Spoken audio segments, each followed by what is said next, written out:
The Dead Zone, like other books, it's got some trigger warnings. There's everything from blackmail to, at one point, there's death, there's grief. There was some sexual situations. So we really gotta, let's put those trigger warnings in there for y'all.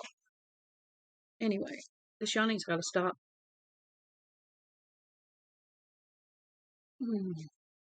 Yawning is your body's lack of oxygen.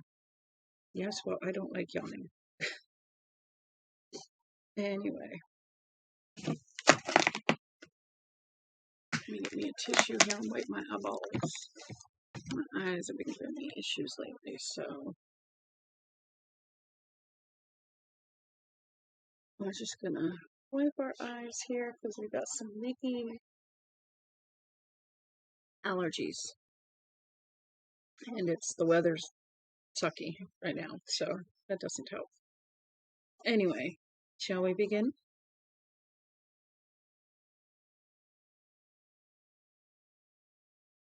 Chapter 15, Part 1.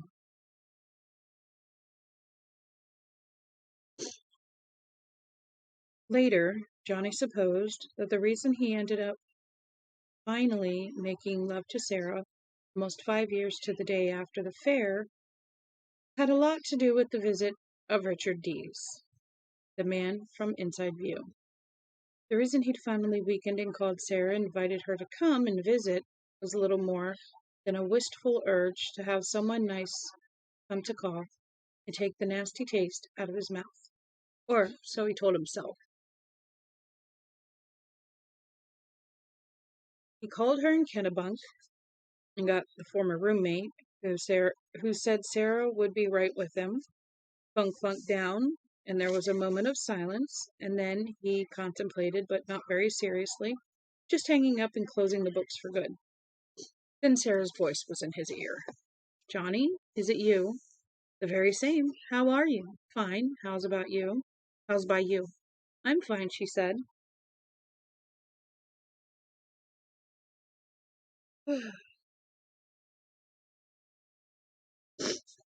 "Glad you called. I didn't know if you would." "Still sniffing that wicked cocaine?" "No, I'm on heroin now." "You got your boy with you?" "I sure do." "Don't go anywhere without him." "Well, why don't the two of you truck on out here someday before you have to go back up north?" "I'd like that, Johnny," she said warmly. "Dad's working in Westbrook, and I'm chief cook and bottle washer.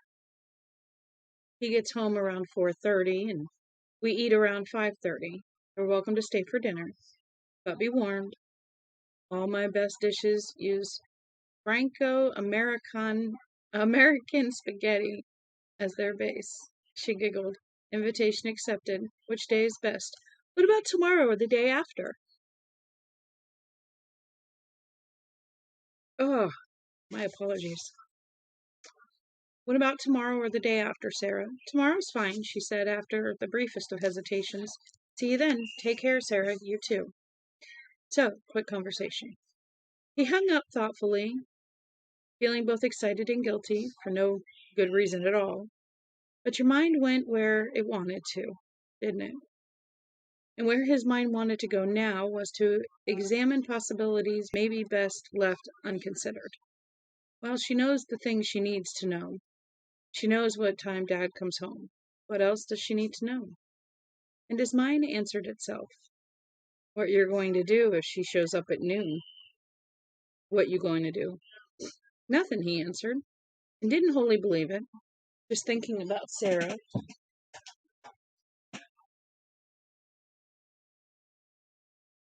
The set of her lips, the small upward lift of her green eyes, those were enough to make him feel weak and sappy and a little desperate. Give me just a second. I need to blow my nose. These allergies suck.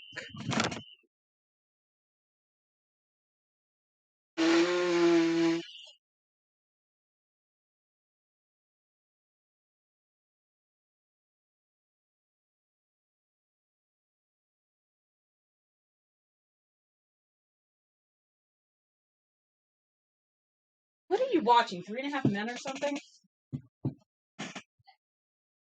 What are you watching? 2.5 Men? Oh, I did say 3.5 Men when I meant 2.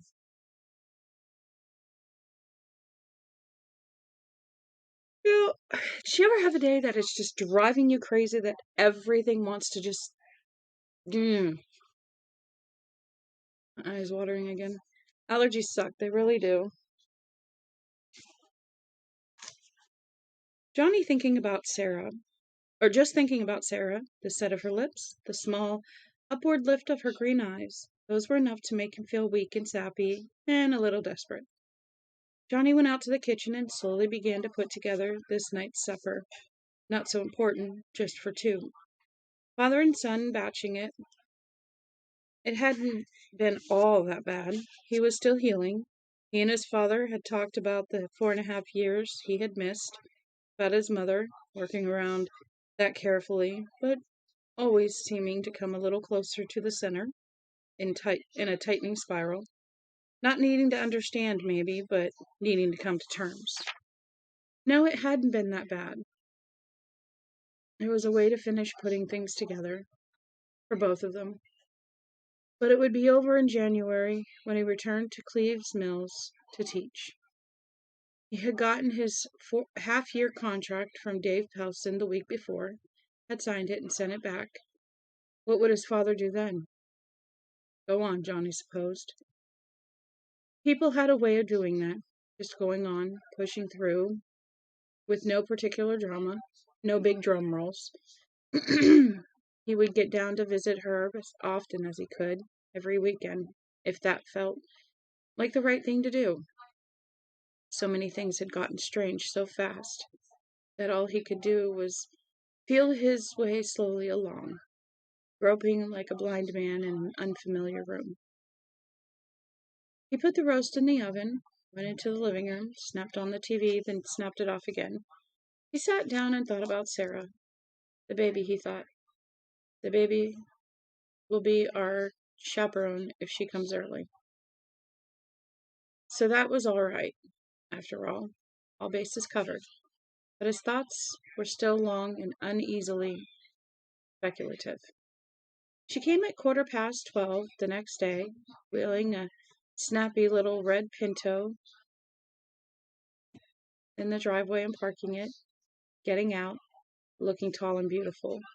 Her dark, blonde hair caught in the mild October wind. "Hi, Johnny," she called, raising her hand. "Sarah!" He came down to meet her. He lifted her face and he kissed her cheek lightly. "Just let me get the Emperor," she said, opening the passenger door. "Can I help?" "Nah, we get along just fine together, don't we, Denny? Come on, kiddo." Moving deftly, she unbuckled the straps, holding a pudgy little baby in the car seat. She lifted him out.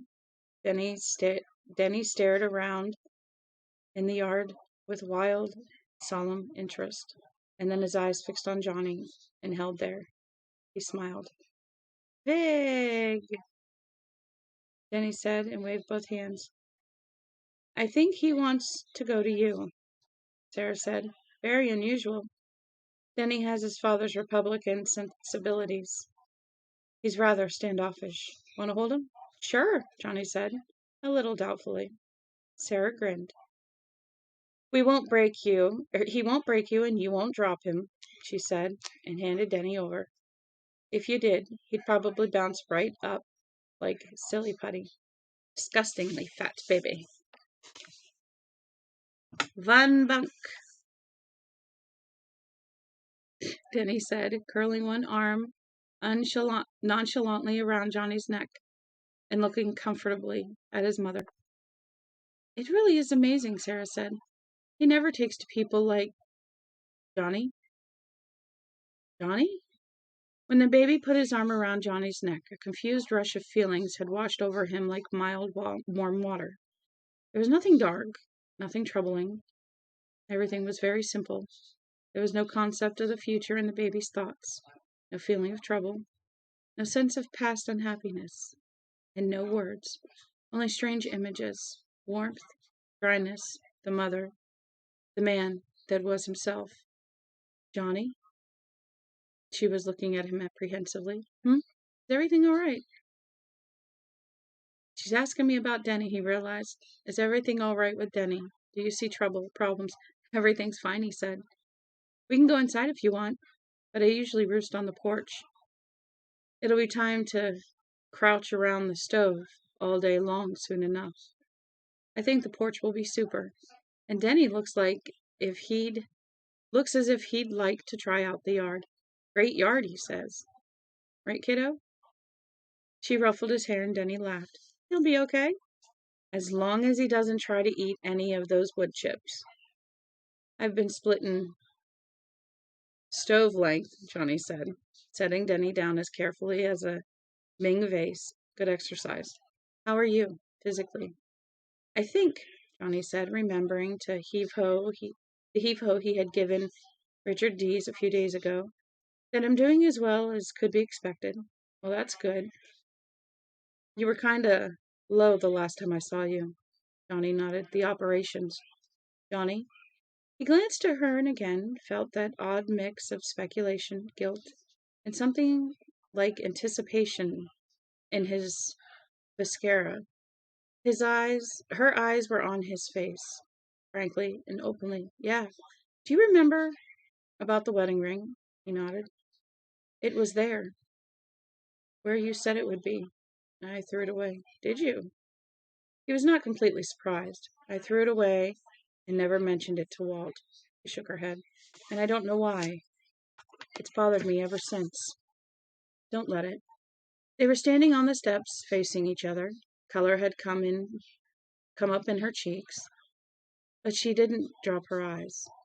There's something I'd like to finish, she said simply. Something we never had the chance to finish. Sarah, he began and stopped. He had absolutely no idea what to say next. Below them, Denny tottered 6 steps and then sat down hard. He crowed, not put out of countenance at all. Yes, she said. I don't know if it's right or wrong. I love Walt. He's a good man, easy to love. Maybe the one thing I know is a good man from a bad one. Dan, that guy I went with in college, was one of the bad guys. You set my mouth for the other kind, Johnny. Without you, I never could have appreciated Walt for what he is. Sarah, you don't have to. I do have to, Sarah contradicted. Her voice was low and intense, because things like this you can only say once, and you either get it wrong or right. It's the end either way, because it's too hard to ever try to say again. She looked at him pleadingly. Do you understand? Yes, I suppose I do. I love you, Johnny, she said. I never stopped. I've tried to tell myself that it was an act of God that split us up. I don't know. Is a bad hot dog an act of God? Or 2 kids dragging on the back road in the middle of the night? All I want, her voice had taken on a peculiar, flat emphasis that seemed to beat its way into the cool October afternoon, like an artisan's small hammer, into thin and precious foil. All I want is what was taken from us, her voice faltered. He looked down. And I want it with all my heart, Johnny. Do you? Yes, he said. He put his arms out and was confused when she shook her head and stepped away. Not in front of Denny, she said. It's stupid, maybe, but that would be a little bit too much like public infidelity. I want everything, Johnny. Her color rose again, and her pretty blush began to feed his own excitement. I want you to hold me and kiss me and love me, she said. Her voice faltered again, nearly broke. I think it's wrong, but I can't help it. It's wrong, but it's right. It's fair. He reached out one finger and brushed away a tear that was moving slowly down her cheek. And it's only this once, isn't it? He nodded. Once we'll have to put paid to everything. Everything that would have been if Things hadn't gone wrong. She looked up, her eyes brighter green than ever, swimming with tears.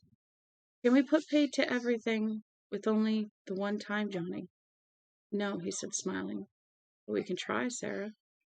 She looked fondly down at Denny, who was trying to climb up onto the chopping block without any success. He'll sleep, she said.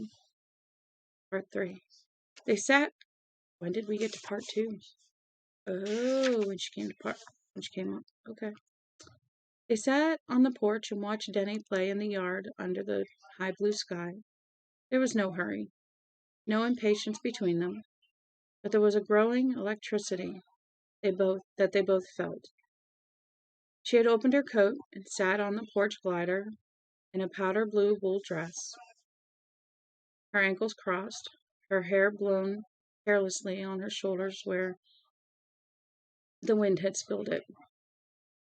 The blush never really left her face, and high white clouds fled across the sky, west to east. They talked of inconsequential things. There was no hurry. For the first time since he had come out of it, Johnny felt that time was not his enemy.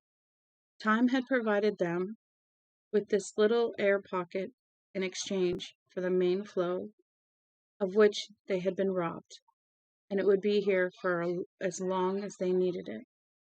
They talked about people who had been married, about a girl from Cleves Mills who had won a merit scholarship, about Maine's independent governor. Sarah said he looked like Lurch on the old Addams Family show, and thought like Herbert Hoover, and they both laughed over that. Look at him, she said, nodding toward Denny. He was sitting on the grass by Vera Smith's ivy trellis, his thumb in his mouth, looking at them sleepily. She got his car bed out of the Pinto's back seat. Will he be okay on the porch? She asked Johnny. It's so mild, I'd like to have him nap in the fresh air. He'll be fine on the porch, Johnny said. She set the bed in the shade, popped him into it, and pulled the 2 blankets up to his chin. Sleep, baby, Sarah said. He smiled at her, promptly closed his eyes. Just like that? Johnny asked. Just like that, she agreed. She stepped close to him and put her arms around his neck. Quite clearly, he could hear the faint rustle of her slip under her dress. I'd like you to kiss me, she said calmly. I've waited 5 years for you to kiss me again, Johnny. He put his arms around her waist and kissed her gently. Her lips parted. Oh, Johnny, she said against his neck. I love you. I love you too, Sarah. Where do we go? She asked, stepping away from him. Her eyes were as clear and dark as emeralds now. Where? Part 4. He spread the faded army blanket, which was old but clean, on the straw of the second loft. The smell was fragrant and sweet.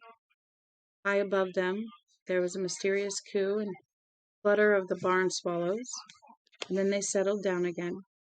There was a small dusty window, which looked down on the house and porch.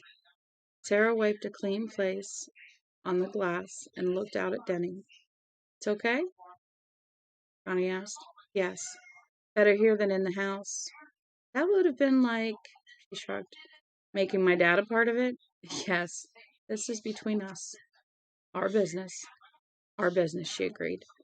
She lay on her stomach, her face turned to one side on the faded blanket, her legs bent at the knee. She pushed her shoes off one by one. Unzip me, Johnny. He knelt beside her and unzipped and pulled the zipper down. The sound was loud in the stillness. Her back was the color of coffee, with cream against the whiteness of her slip. He kissed her between the shoulder blades, and she shivered. Sarah, he murmured. What? I have to tell you something. What? The doctor made a mistake during one of those operations and gelded me. She punched him on the shoulder. Same old Johnny, he said. And you had a friend once who broke his neck. at the crack the whip at Opsham Fair. Sure, he said. Her hand touched him like silk, moving gently up and down. It doesn't feel like they did anything terminal to you, she said. Her luminous eyes searched his. Not at all. Shall we look and see? There was the sweet smell of hay. Time spun out. There was a rough feel of the army blanket, the smooth feel of her flesh, the naked reality of her. Sinking into her was like sinking into an old dream that had never been quite forgotten. Oh, Johnny, my dear. Her voice was rising excitement. Her hips moved in a quickening tempo. Her voice was far away. The touch of her hair was like fire on his shoulder and chest. He plunged his face deeply into it, losing himself in that dark blonde darkness. Time spinning out in the sweet smell of hay, the rough textured blanket, the sound of the old barn creaking gently like a ship in the October wind. Mild white light coming in through the roof chinks, catching motes of chaff and half 100 pencil-thin sunbeams. Motes of chaff dancing and revolving. She cried out, and at some point she cried out his name again and again and again, like a chant. Her fingers dug into him like spurs. Rider and ridden, old wine decanted, at last, a fine vintage. Later they sat by the window, looking out into the yard. Sarah slipped her dress on over her bare flesh and left him for a little bit. He sat alone, not thinking, content to watch her reappear in the window, smaller, across the yard to the porch. She bent over the baby bed and readjusted the blankets. She came back, the wind blowing her hair out behind her and tugging playfully at the hem of her dress. He'll sleep another half an hour. Another half hour, she said. Will he? Johnny smiled. Maybe I will, too. She walked her bare toes across his belly. You better not. And so again, and this time she was on top, almost in an attitude of prayer, her head bent, her hair swinging forward and obscuring his face, slowly, and then it was over. Sarah? No, Johnny, better not say it. Time's up.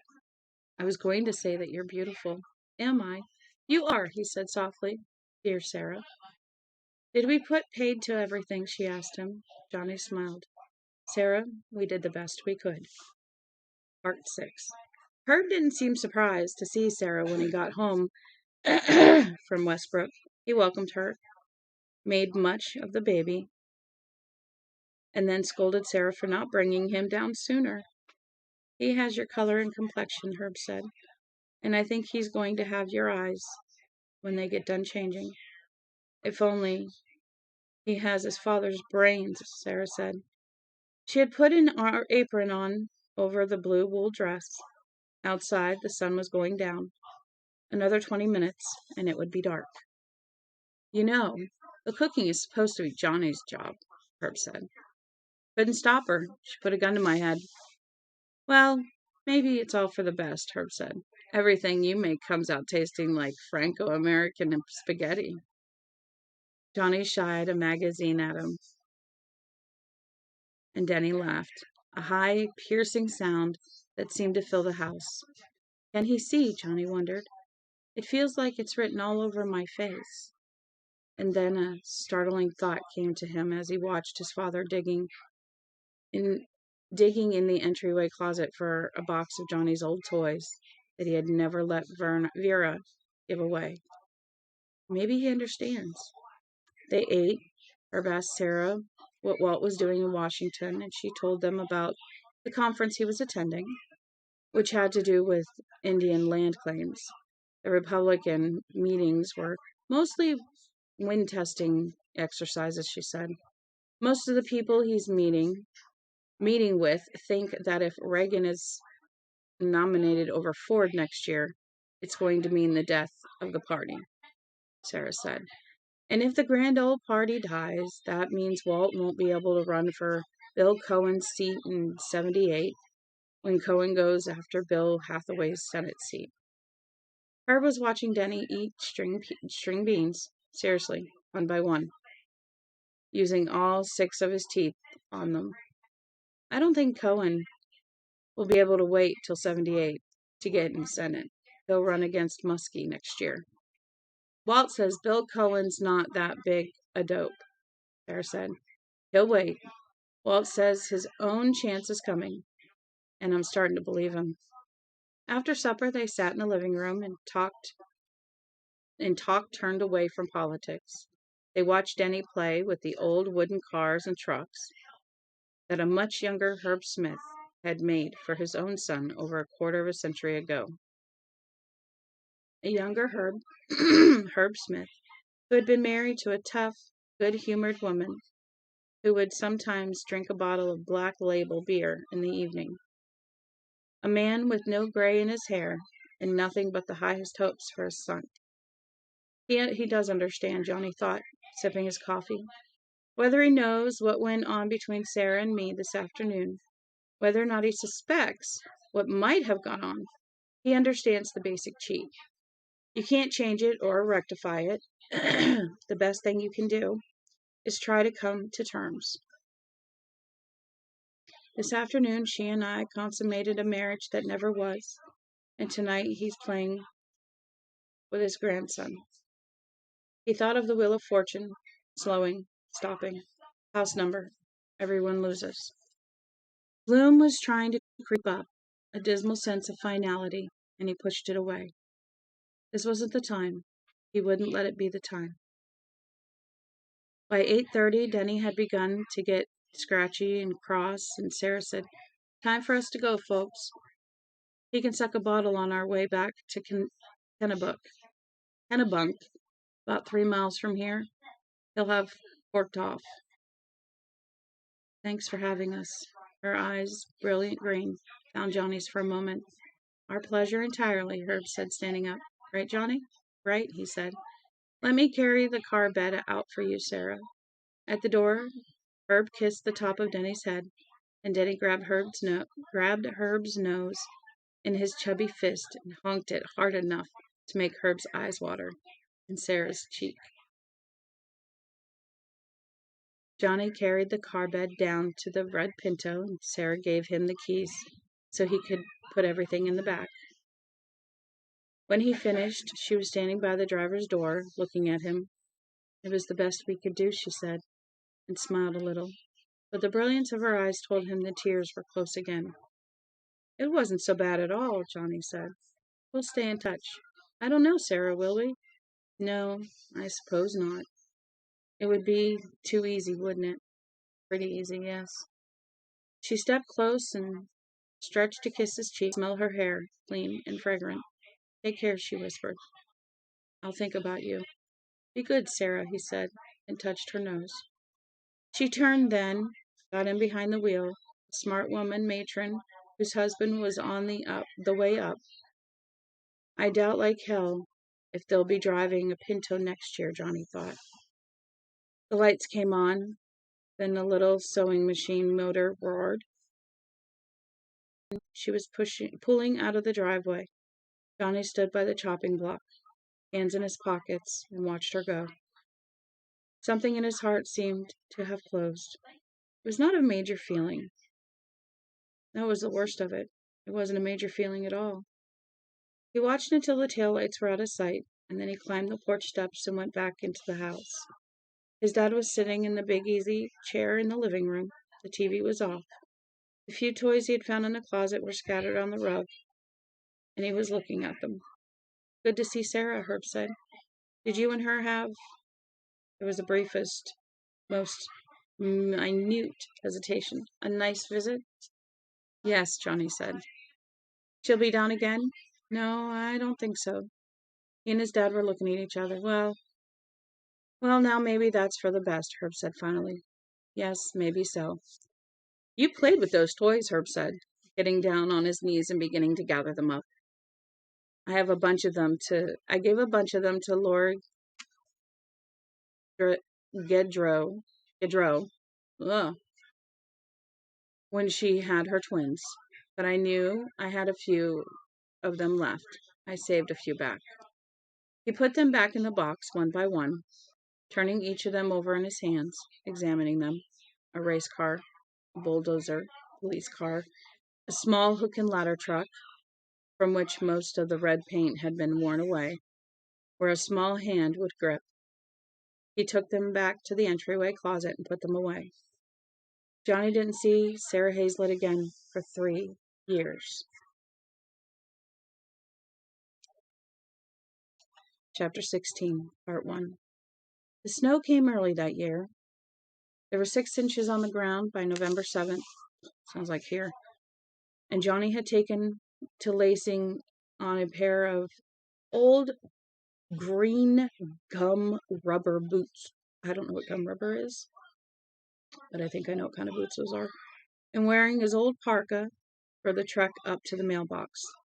2 weeks before, Dave Pelson had mailed down a package containing the texts he would be using in January, and Johnny had already begun making tentative lesson plans.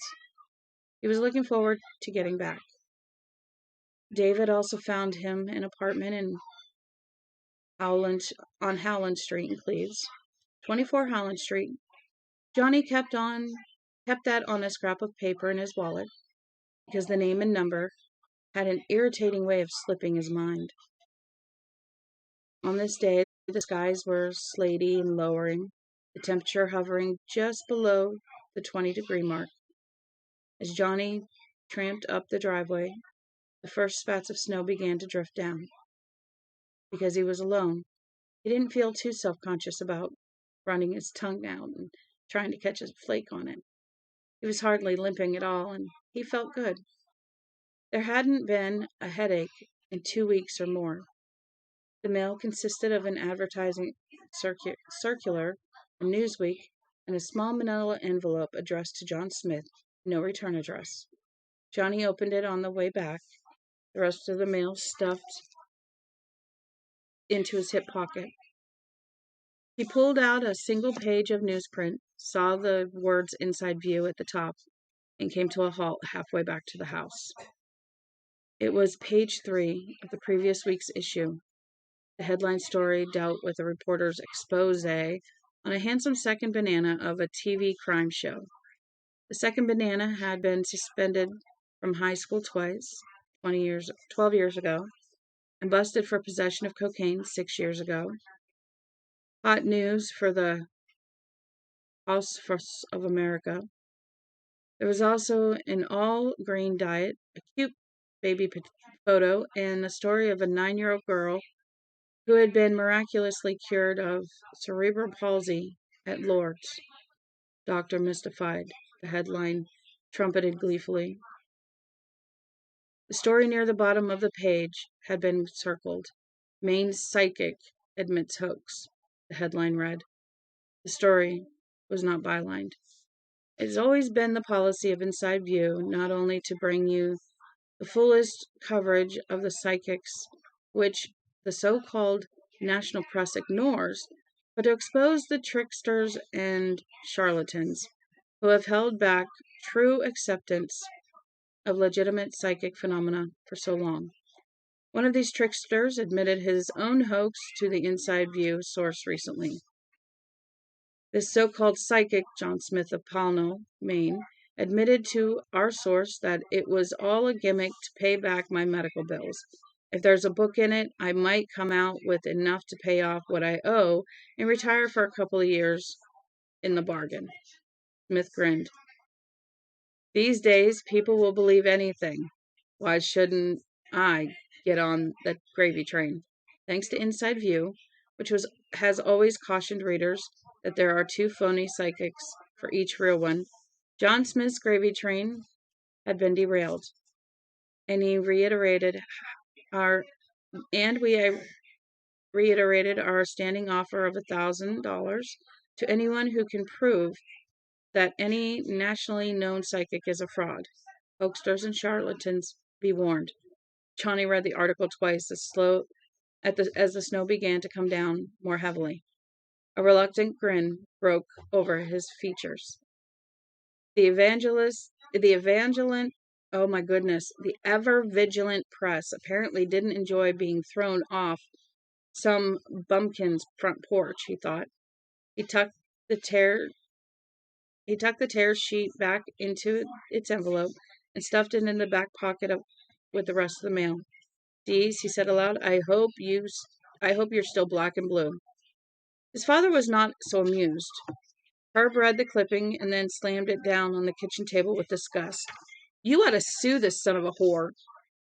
That's nothing but slander, Johnny. A deliberate packet job. Agreed, Johnny said. It was dark outside. This afternoon's silently falling snow had developed into tonight's early winter blizzard. The wind shrieked and howled around the eaves. The driveway had disappeared under a dune-like progression of drifts. But there was no third party when we talked, and Dees damn well knows it. It's his word against mine. He didn't even have the guts to put his own name on this lie, Herb said. Look at this, an inside view source. What's the source? Get him to name it. That's what I say. Oh, you can't do that, Johnny said, grinning. That's like walking up to the meanest street fighter on the block with a kick me hard sign taped to the crotch. Then they turn it into a holy war, page 1 and all. What? Are you going to use this? I'll probably eat it, yes. Please put it down. I was meant to that. Please put it down. No thanks. As far as I'm concerned, they did me a favor. I don't want to make a career out of telling people where Gramps hid his stock certificates, or who's going to win the 4th at Scarborough Downs, or take this lottery. One of the things that had most surprised Johnny on coming out of his coma was to discover that Maine and about a dozen other states had instituted a legal numbers game. In the last month, I've gotten 16 letters from people who want me to tell them what the number's going to be. It's insane. Even if I could tell them, which I couldn't, what good would it do them? You can't pick your own number in the Maine lottery. You get what they give you. But still, I get the letters. I don't see what that has to do with the crappy article. If people think I'm a phony, maybe they'll leave me alone. Oh, Herb said. Yeah, I see what you mean. He hit his pipe. You never really been comfortable with it, have you? No, Johnny said. We never talk much about it either, which is something of a relief. It seems like the only thing other people do want to talk about. And it wasn't just that they wanted to talk. That wouldn't have bothered him so much. But when he was in Slocum's store for a 6-pack or a loaf of bread, the girl would try and take his money without touching his hand, and the frightened, skittish look in her eyes was unmistakable. His father's friends would give him a little wave instead of a handshake. In October, Herb had hired a local high school girl to come in once a week and to do some dusting and vacuuming the floors. After 3 weeks, she had quit for no stated reason at all. Probably someone at her high school had told her who she was cleaning for. It seemed that for everyone who was anxious to be touched, to be informed, to be in contact with Johnny's peculiar talent, there was another who regarded him as a kind of leper. At times like these, Johnny would think of the nurse staring at him the day he had told Eileen McGowan that her house was on fire, staring at him like magpies on a telephone wire. He would think of the way the TV reporter had drawn back from him after the press conference's unexpected conclusion, agreeing with everything he'd said but not wanting to be touched. Unhealthy either way. No, we don't talk about it, Herb agreed. It makes me think of your mother, I suppose. She was so sure you'd be given the whatever it is, for some reason. Sometimes I wonder if she wasn't right. Johnny shrugged. All I want is a normal life. I want to bury the whole damn thing. And if this little schwib helps me to do it, so much the better.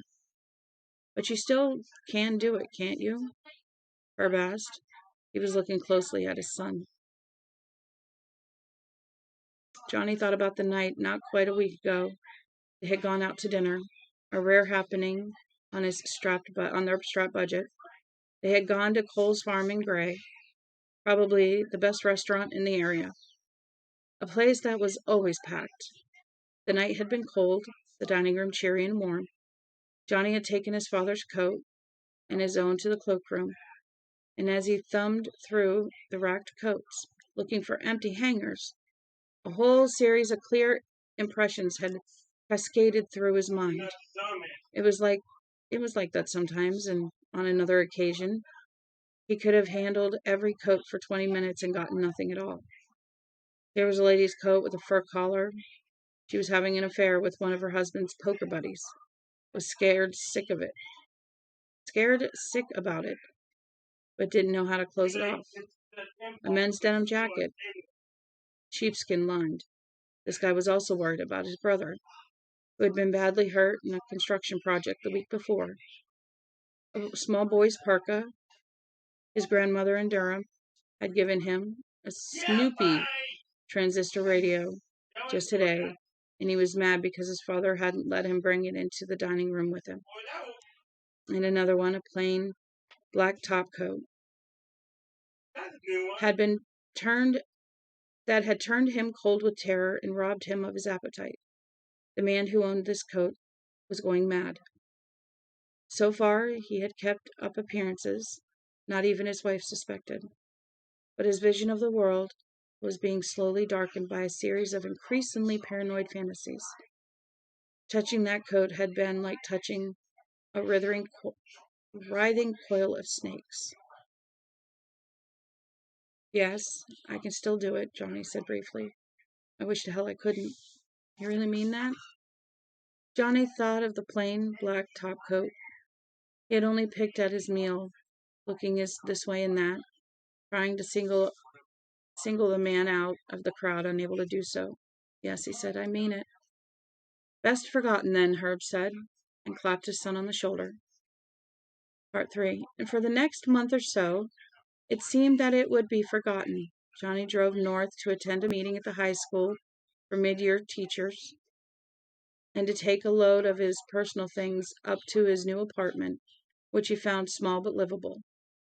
He went in his father's car, and as he was getting ready to leave, Herb asked him, You're not nervous about driving? Johnny shook his head. Thoughts of the accident itself troubled him very little now. If something was going to happen to him, it would. And deep down, he felt confident that lightning would not strike at the same place again. When he died, he didn't believe it would be in a car accident. In fact, the long trip was quiet and soothing. The meeting a little bit like old home week. All of his old colleagues were still teaching at CMHS, dropped by to wish him the best. But he couldn't help noticing how few of them actually shook hands with him. And he seemed to sense a certain reserve, a weariness in their eyes. Driving home, he convinced himself it was probably imagination, and if not, well, even that had its amusing side. If they had read their inside view, they would know he was a hoax and nothing to worry about. The meeting over, there was nothing to do but go back to Pono and wait for the Christmas holidays to come and go. The packages containing personal objects stopped coming, almost as if a switch had been thrown. The power of the press, Johnny told his father. They were replaced by a brief spat of angry and mostly anonymous letters and cards from people who seemed to feel personally cheated. You are to burn in hell, H-E-L-L, hell, however they want to say it. for your slimy schemes to bilk this American Republic. Typical one read. It had been written on a crumpled sheet of Ramada Inn stationery and was postmarked York, Pennsylvania. You are nothing but a con artist and a dirty, rotten cheat. I bless God for that paper that saw you through you. You are to be ashamed of yourself, sir. The Bible says an ordinary sinner will be cast into the lake of fire, Fire. Again, just like hell, it's got exclamation points after every letter. And be consumed by the false, again, prophet, again, shall burn forever and ever. Big letters with an exclamation point. That's you, false prophet who sold your immortal soul for a few cheap bucks. So that's the end of my letter, and I hope you for your sake I never catch you out on the streets of your hometown. Signed, a friend of God, not you, sir.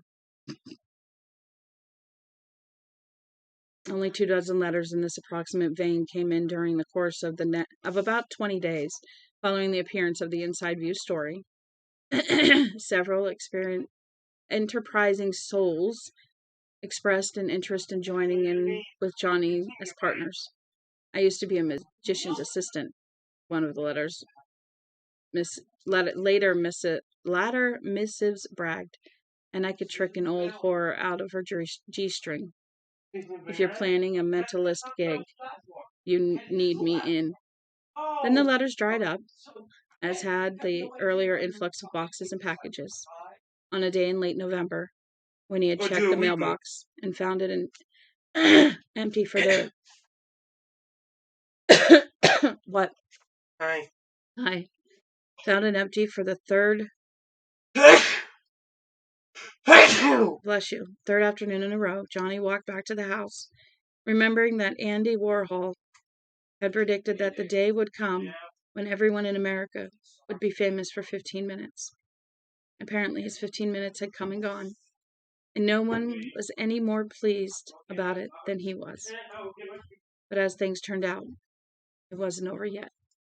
We're going to pause there until tomorrow morning. I'm not sure. I mean, I'm pretty sure that I'm going to be gone for the rest of the night as far as busyness. So we will continue tomorrow morning. I need to go to the store and get a few things. So I'm going to cut today's short.